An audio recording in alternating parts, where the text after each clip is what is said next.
আল্লাহ রাব্বুল আলামিনের কি কুদরতি দেখুন ভাই। এই গাছঠোকরা পাখি অনেক গতিতে তার ব্রেনে আঘাত হচ্ছে, তবুও তার কিছু হয় না, কারণ আল্লাহ রাব্বুল আলামিন তাদেরকে এত শক্তিমান বানিয়েছে যে তার ব্রেন খুবই অতি ছোট্ট, কিন্তু কিন্তু সে তবুও অনেকই গাছে ঠোকরাতে পারে।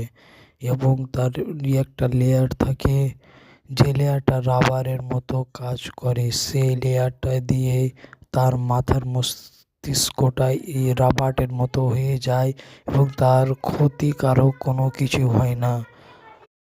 গাছের পাখি, পোকা মাকড়ও সব কিছু খেতে পারে। দেখুন না ভাই, আল্লাহ রাব্বুল আলামিনের কত শক্তি। আমরা একবার চিন্তা করে দেখুন, আল্লাহ রাব্বুল